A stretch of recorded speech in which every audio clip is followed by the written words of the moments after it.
Meera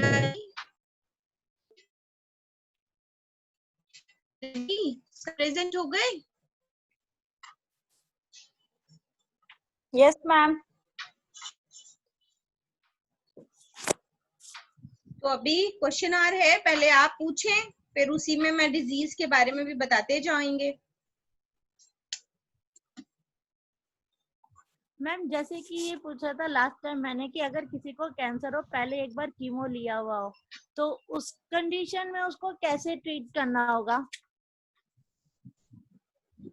normal तरीके से, कोई दिक्कत नहीं है कि कीमो हो चुका है कि नहीं हो चुका है। जैसे हम पहले कैंसर पेशेंट को ट्रीट करेंगे वैसे ही हम कीमो के बाद भी ठीक करते जाएंगे। कीमो की फ्रीक्वेंसी कम होती चली जाएगी। तो इसमें अभी मैम जो क्या मतलब करना होगा? डिपेंड करता है कि कैंसर कहाँ पे है ना। एक तो तरीका है कि अगर वो थोड़ा सा स्वस्थ है तो फुल बॉडी डिटॉक्सिफिकेशन पे जाएंगे, है ना। Mud therapy, enema, steam therapy ये सब जरूर करेंगे। सनबीम थेरेपी, धूप में लिटाएं, है ना।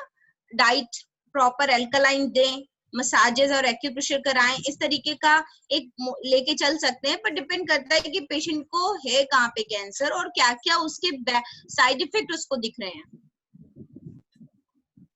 और क्योंकि मैम ये टेनिस बहुत एल्बो में? टेनिस एल्बो में पॉट फॉर्मेंटेशन फायदा करेगा, और स्ट्रेचिंग एक्सरसाइज जो आप लोगों ने सीखी होंगी वो फायदा करेंगी। टेनिस एल्बो में बैंडेज फायदा करेगी, हॉट एंड कोल्ड बैंडेज फायदा करेगी। Hot and cold, hot and cold compress, hot and cold bandage and exercise must है। वो भी स्ट्रेचिंग, मूवमेंट मत बढ़ाया जाए, स्ट्रेच करके रखवाया जाए, है ना। मतलब स्ट्रेचिंग कंडीशन पे मुट्ठी बानी खोल दी ऐसे करके ना।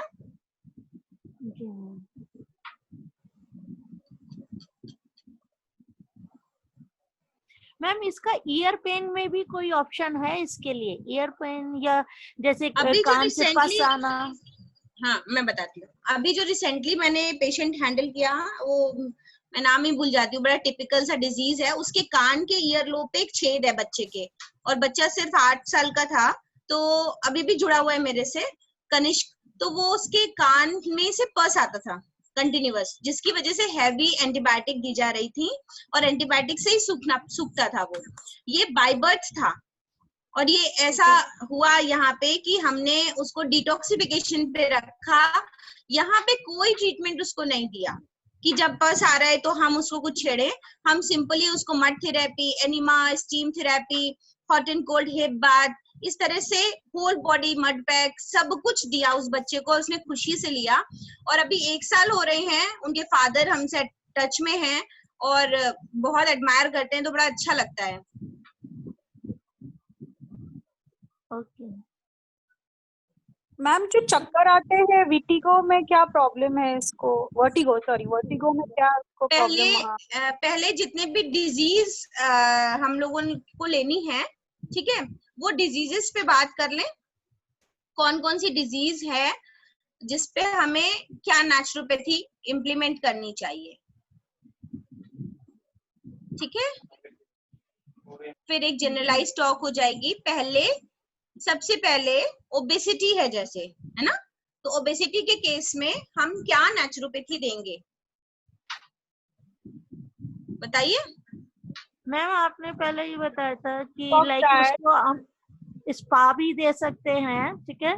आपने वो जो, और साथ में आपने बताया था कि मड की थेरेपी, जो मड जो पट्टियां बांधते हैं, मिट्टी की जो पट्टी बांधते हैं वो दे सकते हैं। और हॉट एंड कोल्ड का जो आपके स्टमक पे भी दे, जो नेवल के चारों तरफ आपने पट्टियां बांधनी बताई थी, गर्म पानी की और ठंडे पानी की, एक तो वो बताई थी आपने जैसे। अच्छा, पहले तो नोट करिए कि अगर ओबेसिटी फुल बॉडी वेट बढ़ा हुआ है, जैसे 80 किलो 100 किलो, तो हमें ये नहीं देखना है कि किस पार्ट पे ज्यादा बढ़ा हुआ है। अभी तो ओवरऑल उसका वेट लॉस करना है ना। अभी तो सीधे सीधे मोटा मोटा वेट लॉस 10-20 किलो हो, तब हम उस पे आए कि किस एरिया का फैट ज्यादा है और क्या करना है ना। तो पहले तो हम एक अल्कलाइन डाइट पे रखें पेशेंट को। अल्कलाइन डाइट मीन्स सिर्फ फ्रूट्स खिलाइए सुबह नाश्ते में, दोपहर में सब्जी रोटी सलाद खिलाइए, शाम को फिर से फल खिलाइए या फल का जूस पिलाइए या लौकी का जूस पिला दीजिए, लौकी का रस, और रात में 8 बजे तक हर हाल में खाना खिला दीजिए जिसमें सिर्फ सब्जी रोटी या सब्जी दलिया, इस तरह से सब्जी की मात्रा बहुत ज्यादा हो सब्जियों की। और ट्रीटमेंट में full body steam bath, full body warm immersion bath जो मैंने लिखा था, और बेडशीट पैक,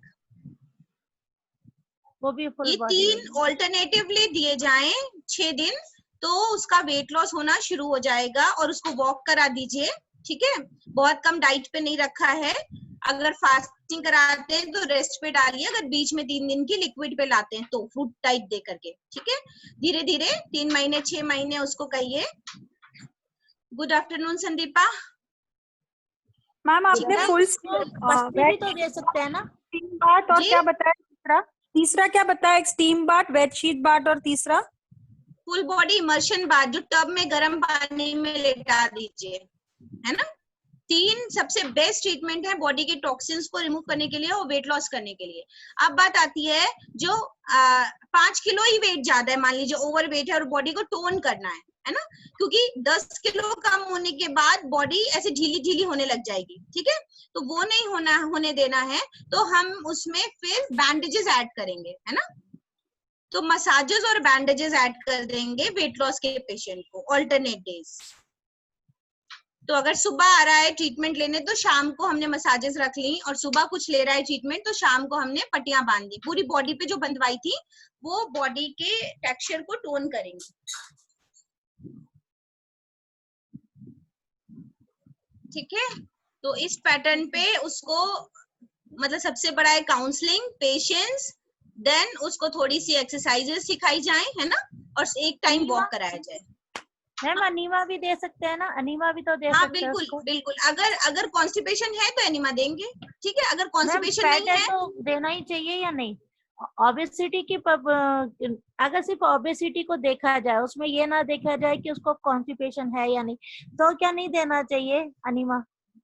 सवाल ये है कि हो सकता है कुछ दिनों में बॉडी अपने आप काम करने लग जाए, क्योंकि हम इतने ट्रीटमेंट दे रहे हैं। तो अगर किसी का पेट प्रॉपर साफ हो रहा है, उसको गैस्ट्राइटिस और एसिडिटी का प्रॉब्लम नहीं है, तो उसको अननेसेसरी हैमर मत करो, है ना। उसको ये 3 ट्रीटमेंट दे करके, है ना, अगर वो कहता है कि हमें गैस्ट्राइटिस हो रहा है या कॉन्स्टिपेशन है, 2-2 दिन मोशन नहीं होता है, तो हम ये चीजें ऐड करेंगे, है ना। तो आपको सिम्टोमेटिक ट्रीटमेंट पे जाना ही पड़ेगा, मेनली ओबेसिटी अगर सिर्फ मोटापा है ना, और कॉन्स्टिपेशन नहीं है। Okay ma'am.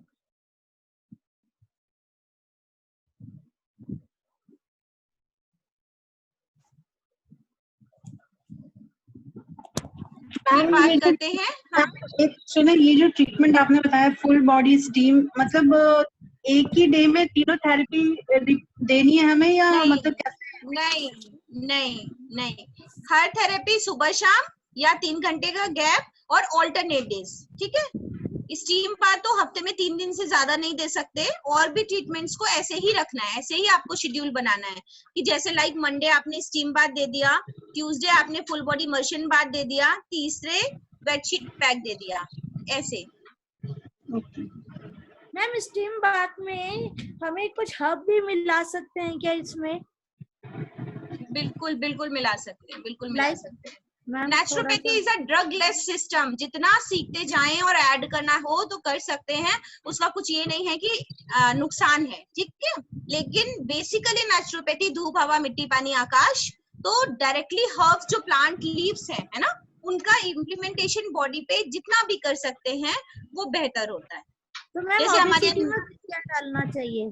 स्टीम बाथ में ओबेसिटी में क्या डालना चाहिए? कुछ नहीं डालना चाहिए, कुछ नहीं डालना चाहिए। पेन मैनेजमेंट में कोई जरूरत नहीं है, पेन मैनेजमेंट में डाल सकते हैं जब दर्द हो शरीर में, और स्किन डिजीजेस में डाल सकते हैं। ओबेसिटी सेल्फ भाप से रिमूव होती है, स्टीम से रिमूव होती है हमारे यहाँ, है ना।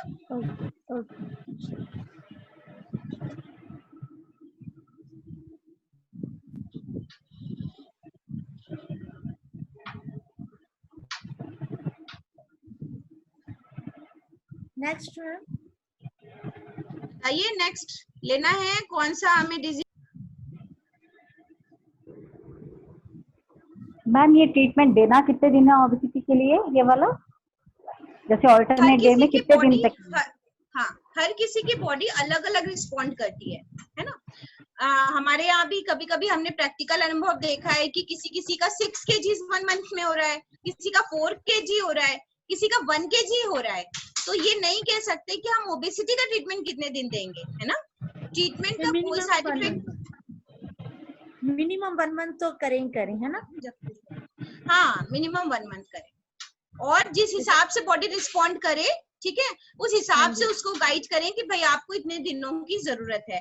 पहले से बिल्कुल कमिट ना करें ओबेसिटी के पेशेंट पे, अनलेस कि आप उसे बहुत ज्यादा अगर मतलब एक्सरसाइज करा सकते हैं, अगर 2 घंटे, है ना, हल्की डाइट पे रख सकते हैं। शरीर कितना मजबूत है उसका, इस बात के लिए, है ना।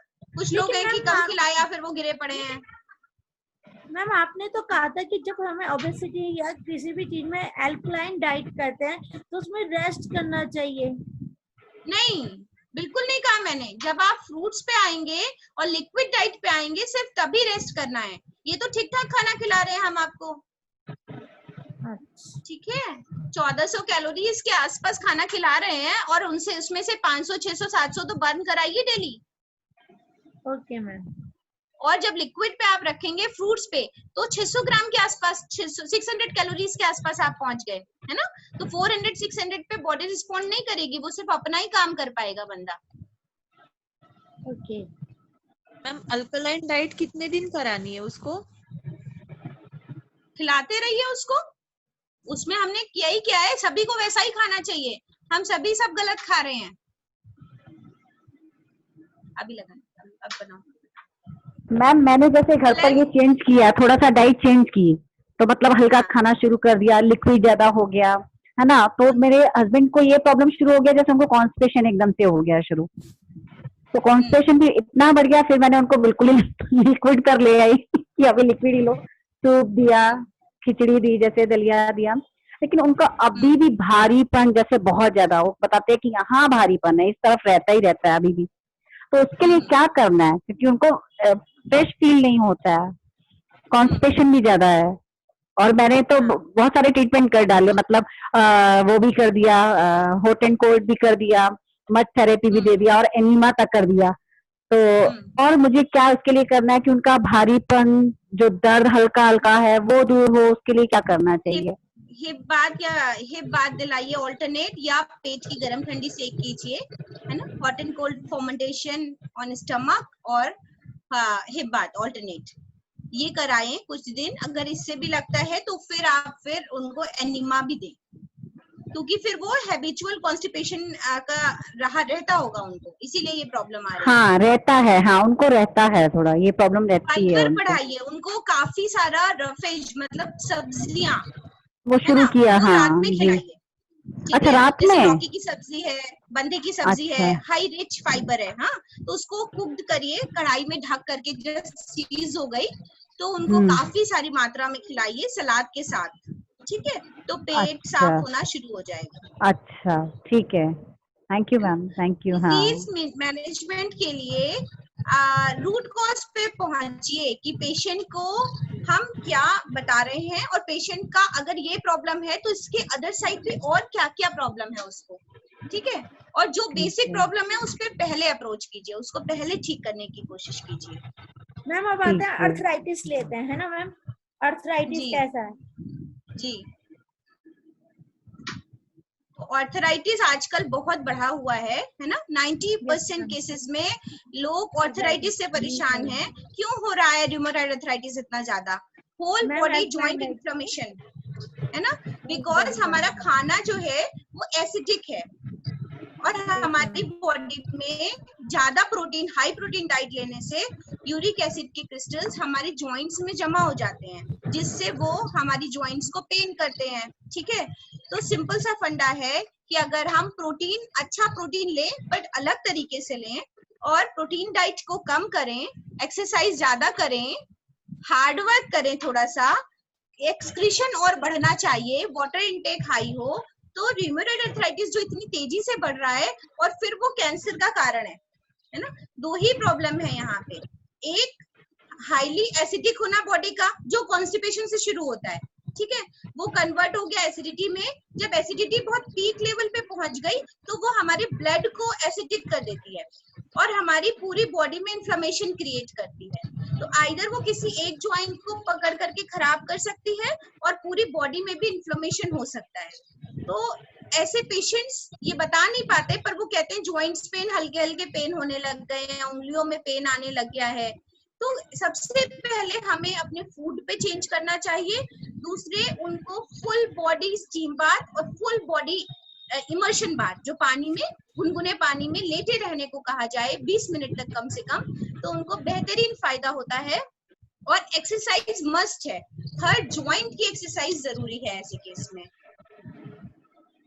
मैम इसमें आपने बताया हाईली एसिडिटी के कारण होता है, तो क्या हाईली कॉन्स्टिपेशन के कारण आर्थराइटिस नहीं हो सकता? हाईली कॉन्स्टिपेशन अगर एसिडिटी में कन्वर्ट हो ही जाएगा कुछ दिनों में, नहीं ट्रीट करोगे तो, ठीक है। yes. इनिशियल स्टेज में क्या है ना, वो वायु दोष है, तो वो पूरी बॉडी में ट्रेवल कर रहा है, तो वो कहेंगे यहाँ पे दबाते हैं तो डकार आती है, यहाँ पे दबाते हैं तो डकार आती है ना, तो भी वो पेन ही कर रहा है, ठीक है। अभी क्या है, वो जॉइंट्स सीधे पेन कर रहे हैं और एसिडिटी में कन्वर्ट हो गया तो हमारा ब्लड का पीएच ही एसिडिक हो गया, ठीक है। तो वो और क्रॉनिक स्टेज हो गई। सबसे पहले बेसिक लेवल पे कॉन्स्टिपेशन, उससे थोड़ा बड़ा एसिडिटी, उससे थोड़ा बड़ा आपको आर्थराइटिस, रिमोटॉइड आर्थराइटिस, उससे थोड़ा बड़ा तो ऑस्टियोआर्थराइटिस, किसी एक ज्वाइंट को पकड़ करके उसने खराब कर दिया, ठीक है। और आर्थराइटिस के केस में सबसे पहला स्टेप है, अगर पेशेंट को एक्सरसाइज नहीं कराएंगे तो वो ठीक नहीं हो पाएगा, ठीक है। होल ज्वाइंट, उंगलियों की छोटी छोटी, फिर स्ट्रेट, है ना, फिर ये, फिर रिस्ट, फिर एल्बो, फिर शोल्डर, ऐसे, है ना, फुल बॉडी एक्सरसाइजेस होनी चाहिए। नहीं तो एक जगह को आप ठीक कर रहे हो तो दूसरी जगह इन्फ्लेमेशन आ जाएगा, ठीक है। ऑस्टियोआर्थराइटिस नहीं, रिमोटॉइड आर्थराइटिस, जहाँ पे उसको ये कहेगा कि कोहनी में भी दर्द है, उंगलियों में भी हल्का दर्द आ रहा है, तो आप फुल बॉडी ट्रीटमेंट दो उसको। पेट आप साफ जरूर करें ऐसे पेशेंट का, मिट्टी की पट्टी, एनिमा। जी अभी बताते हैं संदीपा जी। इसके बाद पहले ऑर्थराइटिस ले लें। ऑर्थराइटिस जो हम बता रहे हैं इसमें दो हो गई, एक रूमेटॉइड आर्थराइटिस, एक osteoarthritis. Rheumatoid arthritis much more critical than osteoarthritis, ठीक है। Rheumatoid arthritis full body inflammation है, ब्लड को प्यूरिफाई करना पड़ेगा, पेट को साफ करना पड़ेगा, थोड़े ज्यादा दिन लग सकते हैं। एलोपैथ कहता है ठीक नहीं होता है, ठीक है। मैम इसमें है ना, जैसे गौमूत्र के बारे में क्या समझ सकते हैं हम लोग, क्या गौमूत्र इंटेक कर सकते हैं? मैं नहीं पिलाती तो इसलिए मुझे कोई आइडिया नहीं है। अल्कलाइन होता है बट इट्स वेरी टफ, मुझे नहीं लगता शरीर को इतना, मतलब इतना नुकसान पहुंचाना चाहिए। मैंने पी के देखा, ट्राई करके देखा, बट जब मैं नहीं पी पा रही हूँ तो मैं किसी को एडवाइस नहीं कर सकती। Simple living, high thinking. जी क्या क्या बताया? ब्लड को प्यूरिफाई करना है, पेट को सबसे पहले साफ करना है, और क्या बताया आपने? 3-4 दिन, 5 दिन, 10 दिन पेट को साफ करिए, ठीक है। उसी में उसको 40-50% रिलीफ आ जाएगा, ठीक। फिर हर जॉइंट की एक्सरसाइज होनी चाहिए। फुल बॉडी स्टीम बाथ बहुत फायदेमंद है, ऑल्टरनेट डेज पे या डेली ही 5-6 दिन, 7 दिन उसको फुल बॉडी स्टीम बाथ कराइए, मसाज कराइए, बहुत फायदा करेगा, है ना। हर जॉइंट को मोबिलाइज कराइए, हर जॉइंट की मसाज कराइए। मैम पैरों की उंगलियां टेढ़ी जो होती है, पैरों की उंगलियां कई बार ऐसी टेढ़ी हो जाती है इसी में, तो पैरों के लिए करवाना है, पूरा शरीर में ही होगा ये?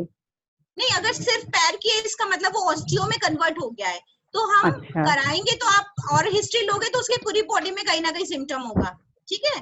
तो उसको तो ट्रीटमेंट देना ही है। उसमें आपको जो बैंडेज है वो फायदा करेगी, हॉट एंड कोल्ड बैंडेज फायदा करेगी, और हॉट फुट बाथ दिला करके मसाज करिए उंगली की, तो धीरे धीरे वो ठीक होने लग जाएगी। स्पाइन की भी तो करनी चाहिए ना, स्पाइन पे जो आपने हमें पट्टियां लगानी बताई है वो भी तो करनी चाहिए, क्योंकि कई बार इससे क्या होता है, लाइक इसमें ना डिप्रेशन से भी आर्थराइटिस का प्रॉब्लम आ सकता है ना। हाँ, तो ये तो केस हिस्ट्री आपको लेनी है। अगर उसको डिप्रेशन भी है तो आप स्पाइन पे ट्रीटमेंट करेंगे। पर कभी कभी आपने पेशेंट एकदम एक्टिव अलर्ट देखा होगा, फिर भी रूमेटॉइड आर्थराइटिस और आर्थराइटिस होता है। इट मींस उसका फूडिंग अच्छा नहीं था, उसको गैस्ट्राइटिस और एसिडिटी काफी समय से थी, तो आप उसके पेट पे काम ज्यादा करें। ओके ठीक है, सारे जॉइंट्स को मोबिलाइज कराएं, स्टीम बाथ दें। बहुत पेन है तो शाम को रात में उसको फुल बॉडी इमर्शन बाथ दें, इप्सम सॉल्ट डाल के उसको रात में पूरे टब भर के पानी में, गर्म पानी में लेटने को कहें। मैम कौन सा सॉल्ट डालना होता है? Epsom salt, magnesium sulphate.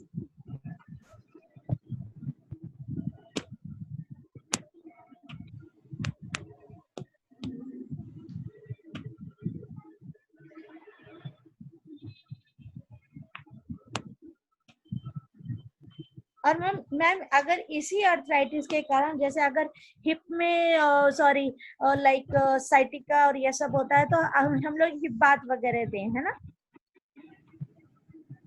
क्या दें, फिर से रिपीट करें। लाइक अगर इसी आर्थराइटिस को, जैसे अपने लाइक लोअर बैक या हिप बोन में आर्थराइटिस की प्रॉब्लम हो जाती है, तो उसमें हिप बात वगैरह सब दें अलग से? डिपेंड करता है वो बैठ भी पा रहा है कि नहीं। नहीं तो फिर आप फर्मेंटेशन, जैसे जो मैंने गरम सिकाई बोली है, उसको काउच पे ही दिलाएंगे लिटा करके, है ना। अगर आप लिटा पा रहे हैं गर्म पानी में तब तो ठीक है, मतलब हॉट उसको फायदा करेगा, चाहे स्टीम हो चाहे फर्मेंटेशन हो, किसी भी तरह का। इसमें मैम सन वो वाला आई मीन कलर थेरेपी काम करेगी, सनबीम थेरेपी भी काम करेगी? हाँ, करेगी। अगर धूप अच्छी है और आपके पास इंस्ट्रूमेंट है, अदरवाइज उसको सनबाथ सारे ऑर्थराइटिस पेशेंट्स को 20-25 मिनट जी 20-25 मिनट सनबाथ दिलाइए। ओके, कंपल्सरी है, मतलब आप ट्रीटमेंट में जोड़ी दो। अगर इस तरह का बोन हेल्थ प्रॉब्लम है तो आपको सनबाथ दिलाना ही दिलाना है। मैम टाइम क्या होगा सनबाथ का? मॉर्निंग 8 to 9 वाली धूप? हाँ, 8 बजे की धूप। दोपहर की नहीं दिला सकते मैम, सिर्फ सुबह की? कोई फायदा नहीं है, बहुत हार्मफुल हो सकती है। बहुत ज्यादा है कि ट्रीटमेंट दे रहे हैं तो 11 बजे की फिर भी, पर अर्ली मॉर्निंग 8 बजे की धूप सफिशिएंट है। मैम एक बार मैंने किसी डॉक्टर से पूछा था, हार्ट स्पेशलिस्ट से, कि अगर आपके विटामिन डी की कमी है तो आपको दोपहर में 12 बजे की धूप लेनी चाहिए। तो ये कहाँ तक सही है विटामिन डी के लिए? नहीं, विटामिन डी सुबह की धूप में मिलेगा। उन्होंने मुझे सुबह ये की धूप में मिलेगा। अपोलो हॉस्पिटल के मैम हार्ट सर्जन थे, तो उन्होंने मुझे ये कहा कि विटामिन डी की कमी के लिए आपको दोपहर में लेना उनसे पड़ेगा। बोलो इस समय की 12 बजे की धूप में वो खुद आधे घंटे बैठ के दिखा दें, कोई और तकलीफ क्रिएट हो जाएगी। ठीक है, इसीलिए मैंने आपसे पूछा। नहीं, हम तो अर्ली मॉर्निंग और इवनिंग ही सजेस्ट करते हैं, at this time of sunrising and sunset. और सनराइजिंग जैसे इस समय जो आजकल टाइम है वो 8 हो सकता है और ठंडियों में 9 हो सकता है। ठीक है, सनराइज तो नहीं, क्योंकि उस समय तो सनसेट का टाइम, सनसेट का 5 बजे का, 4 से 5 बजे। जो नहीं निकल पा रहा है उसको इस समय पे 5 बजे बाहर टहलने को कहिए, और नहीं तो ठंडियों में 4 बजे। Okay ma'am. अच्छा, नेक्स्ट था फ्रोजन शोल्डर। ठीक है, फ्रोजन शोल्डर में हॉट एंड कोल्ड कंप्रेस करिए और हॉट एंड कोल्ड बैंडेज बांधिए, एक्सरसाइज कराइए।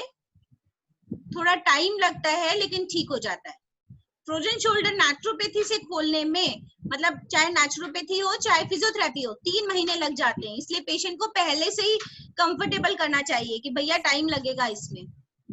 ठीक है, तो जो आप hot fermentation hot and cold कर रहे हैं टॉवेल से शोल्डर का, तो सर्वाइकल रीजन भी ट्रीट करेंगे, क्योंकि ये बहुत सारी गलतियां बहुत बार लोग करते हैं कि हमारा C5 C6 कंप्रेस होता है। ठीक है, सर्वाइकल रीजन में C5 C6 कंप्रेस होता है, जिसकी वजह से फ्रोजन शोल्डर होता है ना। अगर आप अपनी स्पाइनल कॉर्ड का ग्राफ देखें तो जो C1 वर्टिब्रा है ऊपर की, है ना, C7 सर्वाइकल की 7 वर्टिब्रास हैं, एनाटॉमी पढ़ेंगे तो जो ऊपर की 1 2 3 4 हैं वो हमारे क्रेनियल मतलब हेड को ब्लड सप्लाई करती हैं, है ना, नर्व्स मतलब वहां तक गई हुई हैं और मैसेज करती हैं। और जो C4 5 6 है वो ब्रांचियल है, मतलब हमारी आर्म्स को जा रही हैं। तो वहां पे पहले इन्फ्लेमेशन हुआ, पहले वहां का स्पेस कम हुआ या कंप्रेशन हुआ या डिजनरेशन शुरू हुआ, तब हमारे हाथों में आया और शोल्डर लॉक होना शुरू हुआ। ठीक है, तो गर्दन के पीछे यहाँ मतलब थोड़ा सा नीचे वर्टेब्रास पे जरूर हॉट एंड कोल्ड करेंगे और शोल्डर पे भी करेंगे। फिर मसाज करें, बैंडेजेस बांधें, मसाज माइल्ड, मसाज किसी भी चीज को अगर पेन बहुत ज्यादा है तो और भी बढ़ा सकती है। मैम आपने जैसे बताया कि गैपिंग कम हो गई है, तो अगर जैसे अपन अपने नी के कुशन्स होते हैं या वर्टिब्रास के बीच के जो कुशनिंग होती है, अगर वो पूरे बॉडी में जैसे एंकल्स है या कहीं की भी कुशनिंग कम होने लग जाती है और हड्डियां आपस में टकराने लग जाती है, तब क्या करना चाहिए? ऑस्टियोआर्थराइटिस का ग्रेटर फॉर्म है ये ना, एडवांस स्टेज है। ठीक है, कि हड्डियां रब होनी शुरू हो गई, गैप कम हो गया। ठीक है, इसको बहुत ही केयरफुली हैंडल करना चाहिए। लगभग मेरे पास सक्सेस रेट जो है 80% है, 20% नहीं भी ठीक होते हैं। ठीक है, क्योंकि डिफॉर्मिटी बहुत बड़े लेवल पे हो गई और रेजिस्टेंस बहुत कम है बॉडी में। ठीक है, तो कोशिश करिए, अवेयर कीजिए लोगों को 40s की उम्र में। ठीक है, जो 40 की उम्र में पेशेंट कहता है कि हमारे नीज में पेन आना शुरू हो गया है, तो उस समय पे ही उसको ट्रीटमेंट और स्ट्रेचिंग सिखाई जाए। सबसे ज्यादा फायदा करता है, मूवमेंट ना बढ़ा के हम स्ट्रेच कंडीशन में रखें, है ना, अलग अलग एंगल से घुटने की एक्सरसाइजेस कराएं और उसको हॉट फर्मेंटेशन करें। सर्कुलर मसाज थाई और काफ मसल्स की फायदा करती है, बैंडेजेस फायदा करती हैं, पोटली शेक भी फायदा करती है। आजकल बनी हुई पोटलियां मिलती हैं जो लोगों ने ऐड कर रखा है, तो हम लोग भी अपन भी कभी कभी कराते हैं। ड्राई सेक, बालू की पोटली, बालू भर ले या नमक की पोटली बना ली कपड़े की, उसको तवे पे रख रख करके घुटने की सिकाई आगे पीछे से की जा सकती है। मुनीरा जी, शोल्डर डिसलोकेशन में आपको एलोपैथ की शरण में जाना पड़ेगा, नेचुरोपैथ के बस का नहीं है और ना मैंने सीखा है shoulder dislocation. Ma'am shoulder dislocation में तो उसकी लाइक की मसल्स वीक हो जाती है, उसको ग्रिप को नहीं पकड़ पाती, तो उसके लिए स्टैंडफुल आसन एक्सरसाइज करानी चाहिए ना, जितना बियरेबल हो। मेरी स्टूडेंट को होता था, उसके दोनों शोल्डर मैम बार बार उतर जाते थे, शोल्डर डिसलोकेट होता जाते थे। तो मैंने सबसे पहले उसके टेंडन्स पे वर्क किया जो उसके जॉइंट्स को होल्ड करने में काम करते हैं, तो उसके लिए मैंने उसको वेट्स के लिए स्ट्रेंथ बढ़ाया थोड़ा सा। उसके बाद फिर उसके मतलब ये शोल्डर डिसलोकेशन का प्रॉब्लम उसके नहीं हुआ है वैसे। ओके, तो मसल्स की वीकनेस को दूर करना पड़ता है। हाँ, नो डाउट। और नेचुरोपैथी फ्रोजन शोल्डर के केस में भी यही कर रही है कि स्ट्रेंथन कर रही है ना। तो किसी भी केस में आप पैरेलल चलो, कि एलोपैथ के पास भी भेजा, ठीक है, उसका भी गाइडलाइन लिया और खुद अपने ट्रीटमेंट्स भी किए, है ना, तो वो धीरे धीरे उसको स्ट्रेंथ आने लगेगी और वो अपने आप ही धीरे धीरे रिसीव करेगा। ठीक मैम, बर्न के केस में भी कुछ हो सकता है? बर्न जल जाते हैं ना, जब हम लोग कई बार बड़ा सीवियर जलने लग जाते हैं, काफी जगह जल जाते हैं, तो उस केस में क्या कर सकते हैं? केवल ठंडी पट्टियों का सेक कर सकते हैं? सिर्फ बर्फ और ठंडी पट्टियां, पहले तो ठंडा पानी जितना हो सकता है, फिर ठंडी पट्टियां, जितनी जल्दी पानी ठंडा हील करेगा। बाद में भी बहुत अच्छा है कि थोड़ी थोड़ी देर 20 मिनट्स का आपने कोल्ड इम्प्लीमेंटेशन ही किया, उससे निशान भी चले जाएंगे मैम? धीरे धीरे जाएंगे। और एलोवेरा बहुत अच्छा है, उसका एप्लीकेशन, नारियल का तेल बहुत अच्छा है, गाजर का रस बहुत अच्छा है लगाने के लिए भी, सूदिंग और बहुत ज्यादा स्किन के लिए अच्छा, स्कार्स भी चले जाएंगे धीरे धीरे। और bandages, hot and cold bandages बहुत ही अच्छा, उसकी बर्न भी कम होगी और स्किन भी बहुत अच्छा हो जाएगा। Okay ma'am. ठंडे पानी से निकाल के मौसम के according hot and cold bandages बांधिए। Ma'am hot and cold hot भी बांध सकते हैं? हॉट तो वो उलन है ना बाहर से, हम गर्म कहाँ कर रहे हैं, अंदर तो ठंडी पट्टी है ना, जो सादे पानी से निकाली थी उसको हमने ठंडे पानी से निकाल लिया बहुत गर्मी में, और या बर्निंग है तो वैसा। अच्छा, मतलब वो ब्लैंकेट को गर्म पानी से नहीं, सिर्फ सादा गर्म ही रख, ब्लैंकेट सिंपल ही आपको रैप करने का। आप कौन बोल रहे हैं? हेलो, अभी बताएं तो, नाम तो बताएं। मैम मेरे लिए जो मैं पूछ रही हूँ, जो ये पटिया पूछ रही हूँ, वो मेरा नाम सीमा अग्रवाल है। सीमा जी, आपने मेरा ये वाला सेशन देखा था बेडशीट पैक और बैंडेजेस का? Yes ma'am. तो मैंने उसमें ब्लैंकेट को गीला नहीं किया था, ठीक है मैम? क्या हो रहा था उसमें, मेरे को आवाज नहीं आ रही थी समझ के, तो मैंने सोचा हो सकता है ब्लैंकेट आपका गीला हो। मैं ये ना समझ ना, नहीं पा रही। ऐसा मत करो, मेरा नाम मत खराब करो भाई, अच्छे से समझ लो, ठीक है। जो कॉटन की पट्टी है, ठीक है, तभी ट्रीटमेंट दे पाएंगे आप। एक तो ट्रीटमेंट को समझे, प्लस बॉडी अलग अलग रिस्पॉन्ड करती है, ठीक है, तो बॉडी को भी समझे। इसीलिए मैं कह रही थी कि आप लोग अपने घरों में ट्रीटमेंट करो और समझोगे कि अरे इससे तो फायदा नहीं हो रहा है, तो अभी क्या और इम्प्लीमेंटेशन चाहिए, ठीक है। अंदर जो पट्टी है सूती है ना, चादर या सूती पट्टी, वो पानी से भिगोते हैं और निचोड़ देते हैं इतना जिससे वो पानी ना गिरे, और फिर उसको बॉडी पे इम्प्लीमेंटेशन करते हैं। और बाहर चाहे वो पट्टी का कंबल हो चाहे बेडशीट पैक हो, वो सूखा रहता है, ठीक है। अभी सबको क्लियर है बेडशीट पैक? मैंने उसको भी गीला किया था, मैंने उसको भी गीला कर दिया था। तो किया था मैम, वो गरम पहले ठंडा, वो जल्दी से गरम हो गया। मैंने सोचा मैम ने तो 15 मिनट के लिए बोला, तो बहुत जल्दी गरम होने लग रहा था। नहीं नहीं, अभी तो बैंडेज तो मैंने यहाँ पे भी समझाया है, ठीक है, वहां पे नेटवर्क नहीं था तब तो मैंने दिखाया भी है कैसे कैसे करते हैं, है ना मैम? बस वो है ना, मेरे को ये समझ में नहीं आ रहा था कि ये ब्लैंकेट लाइक थोड़ा सा निचोड़ा हुआ है या फिर ड्राई है, ये समझ में नहीं आ रहा था। एकदम ड्राई ब्लैंकेट, एकदम ड्राई। ओके मैम, ठीक है मैम ना हो तो शॉल भी चलेगी, शॉल भी गर्माहट देती है। शॉल यूज कर सकते हैं। और मैम ये बैंडेज हॉट एंड कोल्ड जैसे बैंडेज बांधने के बाद हम एक्सरसाइज कर सकते हैं क्या? नहीं, क्यों करनी है, एक ही काम करने दो बॉडी को भाई। हम लोग मल्टी टास्किंग हो गए हैं, बॉडी भी रहेगी तो रिजल्ट्स नहीं आएंगे, ठीक है। तो एक टाइम पे एक ही काम कीजिए बॉडी के साथ।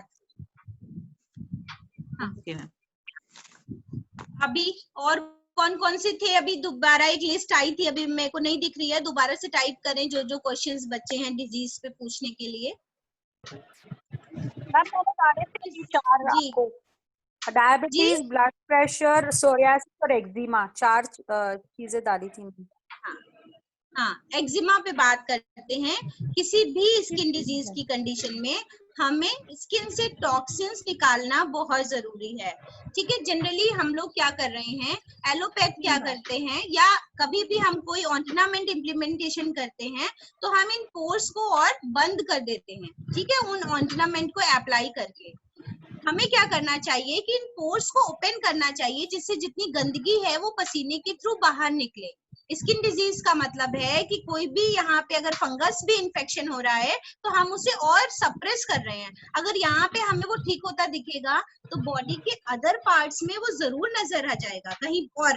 तो अगर आपको उसको पूरी बॉडी से क्लीन करना है तो आपको स्वेटिंग के थ्रू एक्सक्रीटरी सिस्टम को और प्रोवोक करना चाहिए, है ना। वाटर इनटेक बढ़ाना चाहिए, लिक्विड बढ़वाना चाहिए, यूरिनेशन उसका अच्छा हो और पसीना ज्यादा से ज्यादा निकले। तो पसीना बहाया जाए और स्टीम थेरेपी दी जाए जिससे पोर्स ओपन हो जाएं, और उसके बाद आप उस पर कुछ इम्प्लीमेंट कीजिए, वो भी नेचुरल हो। जैसा मैंने बताया, विटामिन सी बहुत ज्यादा बढ़ाया जाए, नींबू 2 नींबू 3 नींबू तक पर डे उसको यूज करवा दीजिए, और तब धीरे धीरे पेशेंट ठीक होने लगेगा। इसमें नीम के पानी का इस्तेमाल बखूबी कर सकते हैं, खूब कीजिए। ब्लड प्यूरिफाई करने के लिए नीम की पत्तियों का रस भी पिला सकते हैं 50 ml के आसपास सुबह सुबह।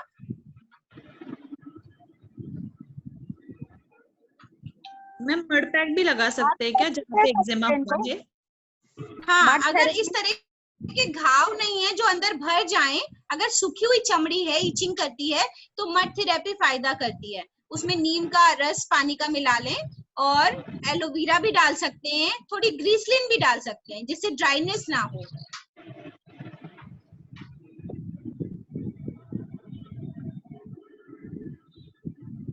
तो मैम आपने बेसिकली उनके लिए स्टीम थेरेपी कहा है, राइट? एक्जिमा के लिए हाँ। बेसिक थेरेपी है उनके लिए। और ये स्टीम थेरेपी है, steam therapy, massage, coconut oil की massage, bandages hot and cold, क्योंकि अभी जैसे मैंने बर्निंग में भी बताया, ठीक है, हॉट एंड कोल्ड बैंडेजेस। और मैंने जिस पेशेंट का वेट लॉस किया उसको बथुए के रस पे, गाजर के रस पे रखा और गाजर का रस इम्प्लीमेंट भी कराया। नीम का रस, नीम का पानी बॉईल करके उससे बॉडी को वाइप कराया। सोरियासिस का केस बता रही हूँ। स्टीम दी, कोकोनट ऑयल से मसाज कराई। कोकोनट वाटर पिला भी सकते हैं। मैम बटुआ मतलब क्या? इंग्लिश में क्या बोलते हैं बटुए का रस? बटुए? हाँ आपने बोला ना गाजर बथुआ, का और बथुआ, बथुआ, बथुआ, मतलब? बथुआ। हाँ, व्हाट इज दैट? मतलब उसको क्या बोलते हैं मैम इंग्लिश में? कुछ लीव्स है क्या मतलब? जब विंटर्स में हमारे पास मेथी का साग आता है ना, मेथी है, चौलाई है, हाँ। वैसे ही बथुआ उसी कैटेगरी का है। अच्छा, ओके। नेट पे डालेंगे तो मिल जाएगा, मिलना चाहिए। मैम मेरे एक्चुअली सीधा सीधा फंडा ये था कि जो भी आपके वहां सीजन में आ रहा हो, ठीक है, जो वहां पे अवेलेबल हो, आप उसी में से अल्कलाइन चूज करो रस देने के लिए, ठीक है, ग्रीन रस देने के लिए। क्योंकि विंटर्स थे और यहाँ पे बथुआ बहुत ज्यादा आता था और चीप था, तो यूज किया। मैम मेरे हस्बैंड को जैसे बचपन से पैर में है एक्जिमा, अभी उनका ट्रीटमेंट चालू है, तो अगर अभी मैं वो मतलब ऑइंटमेंट लगा रहे हैं वो छुड़वा के अगर ये वाला ट्रीटमेंट दूं तो हो जाएगा क्योर फिर वो? हाँ, जैसे एक ही जगह पे है तो आप पहले उसको ना लोकल स्टीम दो, जो कुकर वाली स्टीम दिलाई थी हल्की सी, वो दे करके जब उसके पोर्स और टॉक्सिन्स निकल जाएं तो ठंडा इम्प्लीमेंटेशन कर दिया पानी का। फिर उसके बाद आपने जो मिट्टी बनाई है ना उसका लेप लगाया, और फिर जब मिट्टी धोई तो आपने कोकोनट ऑयल लगाया। इतना काम उन पे कीजिए। तो कितने दिन लगेंगे फिर भी मैम, मतलब अगर बचपन से है तो? 1 वीक करके देखिए। हाँ, तो बचपन से है तो ज्यादा टाइम लगना चाहिए। उतना ही है कि फैल रहा है? नहीं, वो उतना ही है, जाता है वापस आ जाता है। और कहीं नहीं हुआ, सिर्फ पैर पे ही है। ठीक है, आप ये करके देखो जितना मैंने बताया है ना, ये चीजें करके देखिए, फिर बताइए। और मैम अगर पूरी बॉडी में होता है और घाव भी बन जाते हैं सिरोसिस में, पूरी बॉडी में होता है और घाव, ब्लड भी कई बार आने लगता है, तो उसमें तो मड पैक नहीं चलेगा, मुझे लगता है सिर्फ स्टीम ही चलेगा। स्टीम और हॉट एंड कोल्ड बैंडेज या बेडशीट पैक। बेडशीट पैक से अगर मोटा है नहीं इंसान तो उसको सफोकेशन होता है, तो बैंडेजेस बांधते हैं अलग अलग। बैंडेजेस। ठीक है मैम हर्पीस वगैरह के लिए भी यही है सब? हर्पीस भी स्किन की डिजीज होती है? स्किन डिजीज की एक ही कैटेगरी में रखेंगे, ठीक है, और जनरली इसी तरह से ट्रीट करेंगे। मैम हर्निया में क्या कर सकते हैं? और डायबिटीज? हर्निया में ऑपरेशन हो चुका है कि नहीं ये डिपेंड करता है। और दूसरे लेग रेजिंग एक्सरसाइज कराइए। पेट को स्ट्रेंथन करने की थोड़ा टेक्निकली एक्सरसाइज कराइए, है ना, जिससे हर्निया को दिक्कत ना हो। पर पेट का हर्निया क्या है ना, जो हमारा जैसे एलिमेंट्री कैनाल एक बैग में है ना, तो वो बैग वीक है जिससे बाहर आ जाती है कैनाल, है ना, तो उस बैग की मसल्स को हमें टोन करना है, स्ट्रेंथ देना है। तो हम इस तरह की एक्सरसाइजेस करें, लेग रेजिंग रोक के रखने की, कि वापस वो अपनी जगह पे रहे।